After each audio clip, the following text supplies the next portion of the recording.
Et salut tout le monde, me revoilà sur Castelnau-Magnoac, ce petit lac de 70 hectares quand même, qui est un véritable aquarium, hein. J'ai vu des dizaines et des dizaines de petits brochetons sur les abords de ce lac parce que il est composé de beaucoup de végétation, sauf ici là où ce n'est que du caillou. Donc je retourne là puisque la dernière fois j'ai raté un très beau brochet avec, vous vous rappelez, le dérabole, qui est toujours monté d'ailleurs. Mais aujourd'hui, on va se concentrer sur un autre leurre. Un leurre que, pareil, comme le dérabole, je ne voulais pas acheter. Je trouvais ça bizarre et pas intéressant. Mais au final, je crois qu'il l'est tout autant que le dérabole. Donc le Slipper Gill, c'est petit. C'est une nage très serrée comme le dérabole. Il y a une toute petite queue. Par contre, il a un bel hameçon bien gros qui, en général, pique correctement. Et l'avantage qu'il a surtout, c'est que cet hameçon est protégé par le leurre. Protégé notamment pour les herbiers et pour les branches, les petites branches et tout ça. Donc on va tester ce leurre-là. Et je pense que j'ai une bonne chance de faire du poisson avec. Pourquoi ? Bah, c'est simple, en fait. C'est un lac ici qui est composé essentiellement de petits gardons et beaucoup de perche-soleil sur les bordures. Et je pense que le brochet ici, il en mange régulièrement. Alors le Slipper Gill, contrairement à beaucoup d'autres leurres que j'ai essayé, il a les coloris vraiment identiques à la perche-soleil. Il y en a d'autres, ça y ressemble. Mais ici, sur un lac très clair, il faut vraiment quelque chose qui s'approche du naturel le plus possible. Bon, comme vous voyez, je commence à rentrer dans les herbiers. Il n'y a pas trop d'eau, hein. On entend des poissons bouger. Je vais démarrer par le dérabole là. Vraiment à l'heure efficace ici, donc on va régler le frein. Pas trop fort, pas trop doux, pour bien ferrer. Quitte à redescendre un petit peu après, hein. Allez, on va commencer nos premiers lancers. Alors je vous rappelle, le dérabole, vous le ramenez tout doucement, dans pas d'eau là.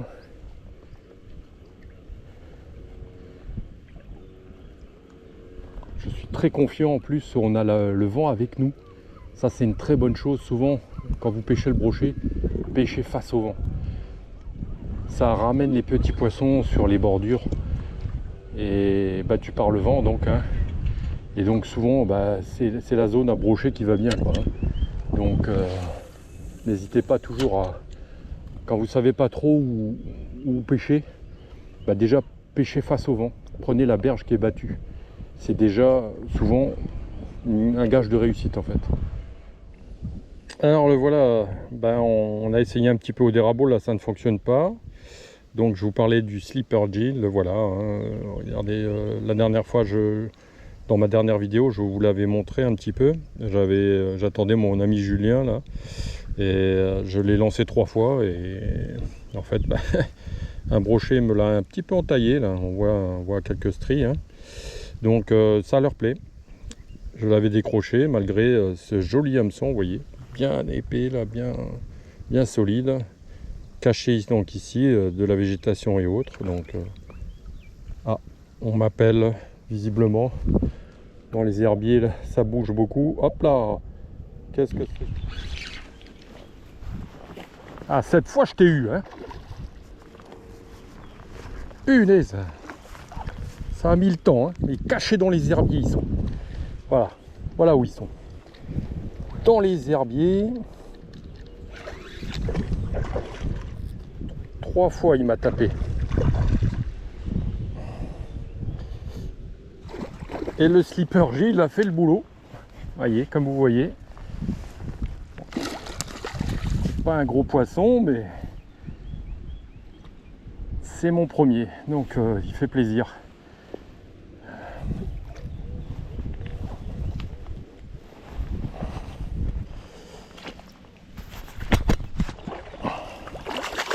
Et ça repart. Ah, ils aiment pas du tout qu'on s'approche d'eux ici. Ils sont vraiment très combatifs. Ça fait plaisir de voir des poissons en pleine santé comme ça. Allez, cette fois tu vas venir. Il est pas mal du tout.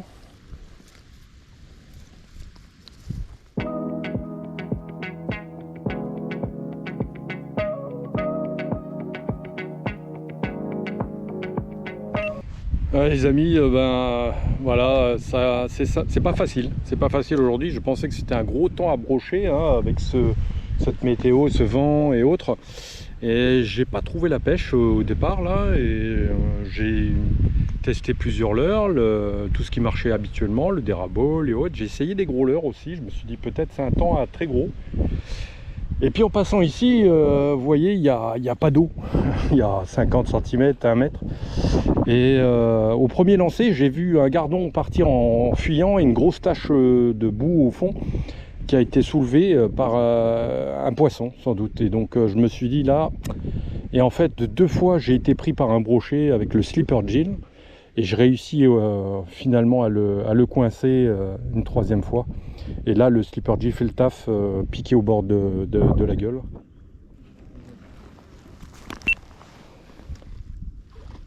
Et donc, bon, il a bien morflé, mais bon, il se tient, hein, il reste solide, hein, la nage est bonne encore. Hein. Et il y a 2 remarques que je pourrais faire, et si mes gabas me regardent, hein, on ne sait jamais. C'est cette dorsale là, qui est un petit peu faible. Il faudrait la durcir un peu. Ici parce qu'on passe notre temps à remettre l'hameçon parce qu'il est comme ça sur les lancers ou dès qu'il touche quelque chose il est comme ça, donc on a souvent besoin de le remettre cet hameçon, c'est un peu embêtant. Et en plus une autre critique, là aussi il a pris cher sur le nez, donc une autre critique qu'on peut faire également c'est la taille. Là on est sur le modèle le plus grand, quand on sait qu'il y a des perches-soleil qui font presque la main. Ça serait sympa une taille juste au-dessus, peut-être avec le même poids, pas la peine de le faire descendre plus, mais un modèle un peu plus grand, moi je suis preneur. Hein. En dessous des trucs, hop, voilà. Il suffit qu'il y en ait un qui est caché dans les branches là, et hop, ça y est, je me suis fait taper. Je me suis fait taper, tu vois, mais c'est bien ce que je disais, ils sont cachés dans les bordures. Hein. Oh putain, raté, tu l'as vu? This is the end. Eh oui, bah, à force de m'avoir mordu la queue, regardez dans l'état qu'il est. Bah, voilà. Ils me l'ont détruit en fait. Hein. Il a fait quand même 5 ou 6 brochets, hein, sans compter les touches ratées, quoi. Donc on peut pas lui demander plus. Hein. Donc c'est la fin pour ce slipper gill sympathique. J'ai plus qu'à en racheter un, hein, parce que effectivement c'est efficace.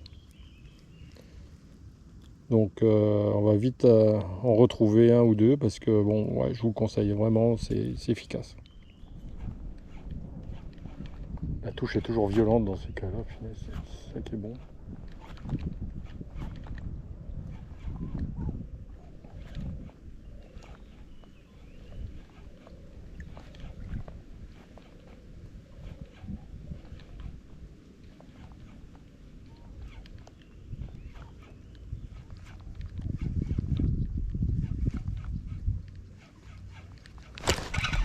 Ah bah voilà.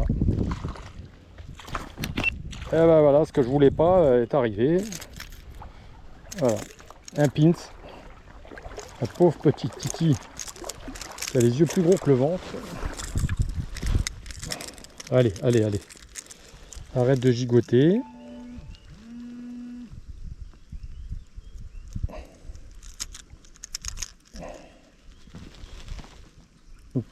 C'est une petite fusée. Regardez-moi ça. Si c'est pas beau, on va remettre ça vite à l'eau.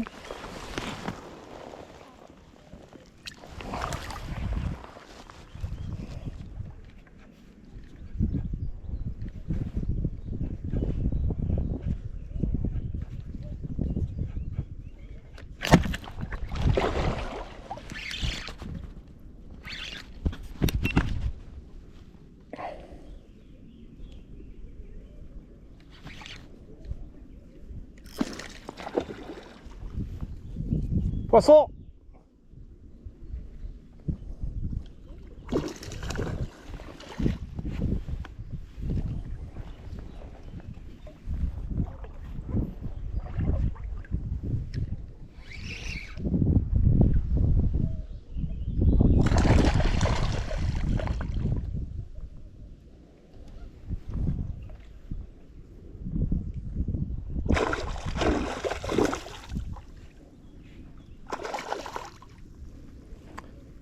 Il a bien pris, hein. Il a pris par devant. Allez.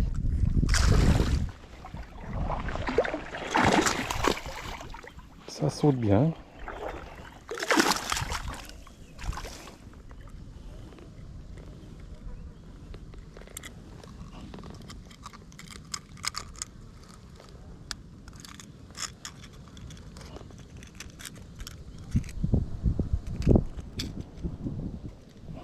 Vous voyez, vous le tenez par la mâchoire inférieure, vous le maintenez entre vos jambes et vous pouvez décrocher votre leurre assez aisément sans qu'il le remue. Le fait qu'il soit à l'envers comme ça, en général ça les calme. On va vite le remettre à l'eau parce que le pauvre il a saigné.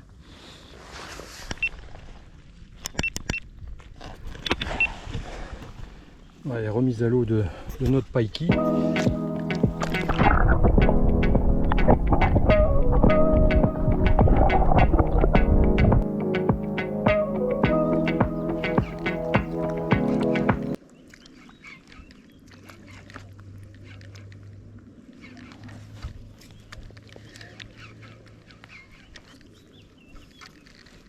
Et allez, le deuxième.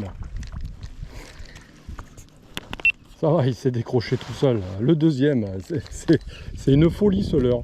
Je viens de commencer avec, je n'avais quasiment rien vu. Et là, ça n'arrête plus. Les uns derrière les autres. Là.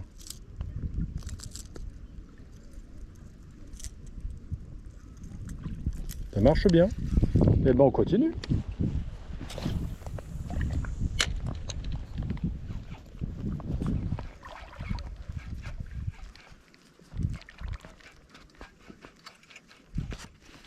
Et allez, encore un. C'est pas possible. C'est pas possible. Ils sont tous après. Hein. Mais alors par contre, ils ramènent surtout du petit pike. Mais alors, bon, c'est bien, ils se décrochent tout seuls. Ils sont pas blessés.